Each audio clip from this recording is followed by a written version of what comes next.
Hi friends, welcome back to our channel. இன்றைக்கி நம்ம சேனலில் ரோலர் கோஸ்டர் எபிசோட் 2 பார்ட் 3 தான் பார்க்க போகிறோம்.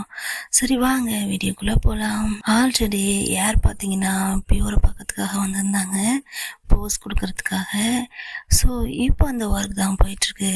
அவங்க அழகாக அப்படியே டால் மாதிரி உட்காந்து போஸ் கொடுக்க அதை பார்த்து பியூரை அழகாக வரைஞ்சிக்கிட்டு இருக்காங்க. அப்படி எல்லாத்தையும் வரைஞ்சி முடிச்சதுக்கு அப்புறம் தான் 2 பேரும் உட்காந்து அப்படி பேசிட்டு இருக்காங்க. அப்போ பியூர் என்ன கேக்குறாங்கன்னா, எனக்கு ஒண்ணுதான் புரியலையா, எதுக்கு இந்த பெயிண்டிங்கை என்னோட ஆர்ட் கேலரியில ஓப்பனிங்லயே வைக்க சொன்னேன் அப்படின்னு கேட்டதும் கொஞ்சம் கூட யோசிக்காம யார் என்ன சொல்றாங்கன்னா, நீ எவ்வளவு மோசமா வரைஞ்சிருக்குன்னு வந்தோடனே பார்த்துட்டாங்கன்னா எல்லாரும் அப்படியே ஓடிடுவாங்கல்ல, அதனாலதான் சொல்லி 2 பேரும் பயங்கரமா சிரிக்கிறாங்க. என்ன அப்படி சொல்ற அப்படின்னு சொல்லிட்டு பியூரும் சிரிக்கிறாங்க. அதுக்கப்புறம் தான் யார் என்ன சொல்றாங்கன்னா, உன்னோட இப்படிப்பட்ட ஒரு ஆர்ட் கேலரியில என்னுடைய பெயிண்டிங் இருக்கிறது எனக்கு ரொம்ப சந்தோஷம். ஆனா என்னால அங்க வர முடியலையே, அதுதான் எனக்கு ரொம்ப கஷ்டமா இருக்கு. உன்னோட திறமை எந்த அளவுக்கு பெருசுன்னு எனக்கு நல்லா தெரியும். ஆனா அங்க வந்து என்னால என்கரேஜ் பண்ண முடியல. நான் வரலனாலும் என்னோட பெயிண்டிங் ஆச்சு அங்க வருதுன்னு கொஞ்சம் சந்தோஷமா இருக்கு. அந்த பெயிண்டிங் எடுத்ததுமே ஓப்பனிங்ல இருந்துச்சுன்னா வரவங்க எல்லாரையும் உனக்காக நானே வெல்கம் பண்ற மாதிரி இருக்கும். அதுக்காக தான் ஸ்டார்டிங்லயே வைக்க சொன்னேன்னு சொன்னதும் அப்படியே பியூருக்கு ரொம்பவே ஹாப்பியா இருக்கு. இப்படி ரொமான்டிக்கா பேசிட்டு இருந்ததும் அப்படியே 2 பேருக்கும் கிஸ் பண்ணணும்னு தோணுது. அப்படியே கிட்ட வராங்க கையும் டச் பண்ண ட்ரை பண்றாங்க. ஆனா அதுக்கு மேல ஒண்ணுமே நடக்கல. இவங்க லவ் ஸ்டோரியில இப்ப என்ன வேணா பண்ணிருக்கலாம், அதனால அவங்களுக்கு எந்த பாதிப்புமே ஏற்பட போறதில்ல. ஆனா 2 பேரோட ஹார்ட் தான் முக்கியம், உணர்ச்சிகளுக்கு ரொம்ப இடம் கொடுக்க கூடாதுன்னு அவங்களுடைய அந்த கண்ட்ரோல்னஸ் இருக்கு பாருங்க, வேற லெவல்.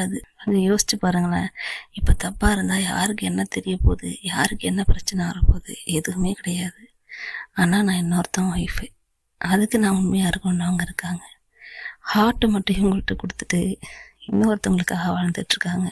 செம்ம சீன்ல இப்ப பாத்தீங்கன்னா யார் வீட்டுல பர்த்டே ஃபங்க்ஷன் ஸ்டார்ட் ஆயிடுச்சு. நம்ம மாப்பிள்ளை லேம்பும் அழகா ரெடி ஆகி நிற்கிறாரு. அப்போ லாஃப்ட் என்ன பண்றாங்கன்னா எல்லாரையும் வெல்கம் பண்ணிட்டு அண்ணங்கிட்ட வந்து பேசுறாங்க. என்னாச்சு, இதுக்காக நீ தனியா நிக்கிற, எங்க யாருன்னு சொல்லிட்டு கேட்கும் போது வருவா இரு, ரெடி ஆயிட்டு இருக்கேன்னு சொன்னா என்ன பண்றான்னு தெரியலன்னு சொல்றாங்க. ஏன்னா மோஸ்ட்லி இவங்க இருக்கிற ஃபங்க்ஷன்ல அவங்க இருக்க மாட்டாங்க, இவங்களுக்கு ஹாப்பியான விஷயத்த அவங்க செய்ய மாட்டாங்க. ஸோ அந்த மாதிரி ஏதாவது நடக்கும்னு சொல்லிட்டு லாஃப்டும் பயந்துகிட்டே இருக்கா. எல்லாரும் அப்படி நினைச்சிட்டு இருக்கும் போது அப்படியே யார் பார்த்தீங்கன்னா தேவதை மாதிரி வராங்க. அவங்க அம்மா அழகா கூட்டிட்டு வராங்க ரெடி பண்ணி. எல்லாரும் அவங்கள பார்த்து ரொம்ப சந்தோஷப்படுறாங்க, எல்லாரையும் வெல்கம் பண்றாங்க. இப்பதாங்க இன்னொரு விஷயத்த கவனிச்சிங்கன்னா, இதே இடத்துக்கு தானே நம்ம பியூரும் வந்திருக்காங்க, வர போறாங்க. அதுக்காக அவங்களோட பெயிண்டிங்கும் வந்து இறங்கிடுச்சு. பியூரும் வந்துட்டாங்க. வரும்போதுதான் அவங்களுக்கு தெரியுது, அன்னைக்கு நம்ம லாஃப்ட் இங்கே தானே இறக்கி விட்டோம், இது லாஃப்டோட வீடாச்சுன்னு சொல்லிட்டு யோசிக்கிறாங்க. லாஃப்டோட வீடுன்னு யோசிச்சாங்களே தவிர அங்கதானே யாரும் இருக்கான்னு சொல்லிட்டு அதை அவங்க யோசிக்கவே இல்லை. பார்த்து இறக்குங்கன்னு சொல்லி பெயிண்டிங் எல்லாம் அனுப்பிச்சு வச்சுட்டு இவங்களும் கூடவே வராங்க. வந்ததும் அவங்க அசிஸ்டன்ட் என்ன பண்றாங்கன்னா, இங்கேயே வச்சு இந்த பெயிண்டிங்கையும் ஓப்பன் பண்ணிடுங்கன்னு சொல்லிட்டு ஓப்பன் பண்ணிட்டு அதுக்கப்புறம் பெயிண்டிங்கையும் நம்ம பியூரையும் உள்ள கூட்டிட்டு போறாங்க. அது வரைக்கும் அங்க நிக்கிறவங்க எல்லாம் நார்மலா தான் இருந்தாங்க. பெயிண்டிங் வருது, அப்படியே பெயிண்டிங் கொஞ்சம் கொஞ்சமா கிராஸ் ஆக பின்னாடியே நம்ம பியூரும் வராங்க. அதை பார்த்ததும் யாருக்கு ஒண்ணுமே சொல்ல முடியல.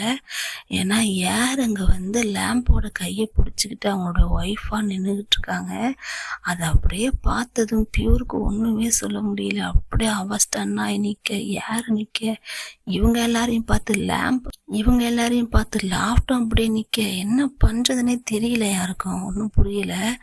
ஆக்சுவலி பாத்தீங்கன்னா பியூர் என்ன நினைச்சிட்டு வருவாங்கன்னா, லாஃப்ட் அன்னைக்கு சொன்னால ஒரு நாள் உன் பெயிண்டிங் எல்லாத்தையும் நானே வாங்குவேன்னு. ஸோ இந்த பெயிண்டிங்கை அவ தான் ஆர்டர் கொடுத்துருப்பா போல நினைச்சிட்டு தான் அவங்க வந்திருப்பாங்க. ஆனா வந்து பார்த்தவங்களுக்கு பயங்கர ஷாக்கா இருக்கும். இதெல்லாம் பத்தாதுன்னு யாரோட அம்மா என்ன பண்றாங்க, அந்த பெயிண்டிங்கை காமிச்சு இதை வரைஞ்சது வெரி ஃபேமஸ் ஆர்டிஸ்ட் பியூர் தான் சொல்லி அதுக்கு மேல இன்னொரு ட்விஸ்ட் கொடுக்குறாங்க.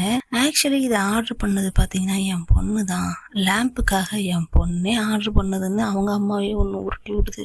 அதை பார்த்ததும் பியூருக்கு ஒண்ணுமே சொல்ல முடியல.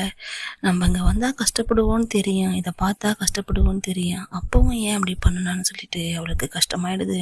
இதெல்லாம் போதாதுன்னு அவங்க அம்மா இன்னமும் ட்விஸ்ட் கொடுக்குது. கொஞ்சம் இங்க வாங்க மருமகனேன்னு கூப்பிட்டு லேம்ப பக்கத்துல நிக்க வச்சு பிக்சர்லாம் எடுத்துக்கிட்டு விஷ் எல்லாம் பண்ண வச்சு எந்த அளவுக்கு கொடுமை பண்ண முடியுமோ பண்ணி விட்டுருது. பியூரும் அதுக்கு மேல அங்க நிக்க முடியாம அந்த இடத்த விட்டு போலான்னு சொல்லிட்டு அழுதுகிட்டே போறாங்க. கூப்பிடலான்னு போன யாரையும் அவங்க அம்மா தடுத்து நிறுத்திடுறாங்க. அவங்கள பார்ட்டியில ஜாயின் பண்ண வச்சிடுறாங்க. பின்னாடியே லாஃப்ட்டும் பியூருன்னு சொல்லிட்டு கத்திக்கிட்டே வராங்க. ஆனா பியூர் எதையுமே காதுல வாங்காம அழுதுகிட்டே வந்து கார் எடுக்க வராங்க. ஆனா லாஃப்ட் விடவே இல்லையே. ஒன்னு நீ போ, நான் போகணும், என்னை விடுங்கன்னு சொன்னான். ஆமா நீ போகணும் தான், உன்னை விடுறேன், ஆனா இப்படி எல்லாம் விட முடியாது, தனியாலாம் உன்னை நான் விட மாட்டேன், இருன்னு சொல்லிட்டு அந்த பக்கம் கூட்டிட்டு போய் உட்கார வச்சு இவங்க டிரைவ் பண்ணி கூட்டிட்டு போறாங்க. அப்படி போகும்போதுதான் இவங்களுடைய பிளாஷ்பேக்லாம் இவங்க யோசிச்சு பாக்குறாங்க. ஆஃப்டர் மேரேஜ் கூட இவங்க 2 பேரும் கொஞ்சம் அப்பப்போ மீட் பண்ணியிருப்பாங்க போல. அப்படி மீட் பண்ணும்போது இவங்களோட போர்ட்ரைட்ஸ் தானே அங்கே மோஸ்ட்லி அவங்க வரைஞ்சி வைக்கிறாங்க. ஸோ அதுக்காக போஸ் கொடுக்கும்போது கூட இவங்களுக்கு வரைகிறதுக்கு கான்சன்ட்ரேஷனே வரல, அழுக தான் வந்திருக்கு. சரி, இதுக்கப்புறமும் நான் அடிக்கடி இங்கே வந்துக்கிட்டு இருந்தேன்னா உனக்கு தான் கஷ்டமாக இருக்கும், உனக்கு நீ இப்படி அழுதுகிட்டே இருப்ப, அதை என்னால் பார்க்க முடியாது. ஸோ இனிமேல் நம்ம மீட் பண்ண வேணான்னு யார் தான் சொல்லியிருக்காங்க. அது மட்டும் இல்லாமல் நான் வருவேன்னு எனக்காக நீ வெயிட் பண்ணாத, நீ இன்னொரு பொண்ணை பார்த்துட்டு போன்னு கூட சொல்லியிருப்பாங்க. அந்த ஃப்ளாஷ்பேக்கை நினச்சி இப்போ அழுதுகிட்டே அப்படியே வந்துக்கிட்டு இருக்காங்க. சரி, கூட்டு போன லாஃப்ட் எங்கே கூட்டிகிட்டு போயிருக்குன்னா வீட்டுக்கு இல்லை, வெளில எங்கேயோ கூப்பிட்டு வந்திருக்கு. அதுக்கு பியூர் என்ன சொல்கிறாங்கன்னா, நான் இப்போ எதுவும் சாப்பிட்ற நிலைமையில இல்லைம்மா, என்ன எதுக்குமா சாப்பிட கூப்பிட்டு வந்தேன்னு கேட்டா, நான் இப்போ ஒன்றும் சாப்பிட கூப்பிட்டு வரல, இங்கே வான்னு சொல்லிட்டு கூப்பிடுறாங்க. எங்கன்னு பார்த்தீங்கன்னா வேற எங்க, சரக்கு அடிக்கதான் அடிக்கிறாங்க. பியூரு மடக்குன்னு ஒரு கிளாஸா குடிச்சு தள்ளிக்கிட்டே இருக்காங்க. குடிக்க அவங்க மனசுல உள்ளதெல்லாம் அப்படியே வெளில வருது. எனக்கு அவ வேணாம், எனக்கு அவ இனிமே தேவையே கிடையாது, நான் அவளை விட்டுட்டு நான் வேற ஒரு பொண்ணை பார்க்க போறேன், சூப்பரா செம்மையா பொண்ணு பார்க்க போறேன்னு சொல்லிட்டு லாஃப்ட பார்க்க, ஏன் என்ன அப்படி பாக்குறேன்னு சொல்லிட்டு லாஃப்ட்டும் கேக்குறாங்க. என்னை பத்தி உன் மனசுல என்ன நினைச்சிட்டு இருக்க சொல்லு, என்ன தாட்ல இருக்க, உனக்கு என்ன தோணுது அப்படின்னு சொல்லி கேக்குறாங்க. நான் என்ன தாட்ல இருக்கேன்னு சொல்லிடுவேன், ஆனா அதை சொல்ல வேண்டிய சுச்சுவேஷன் இது கிடையாது, நீ நல்லா குடிச்சிருக்க, இன்னொரு நாள் இதை பத்தி பேசிக்கலான்னு அவங்களே சொல்றாங்க.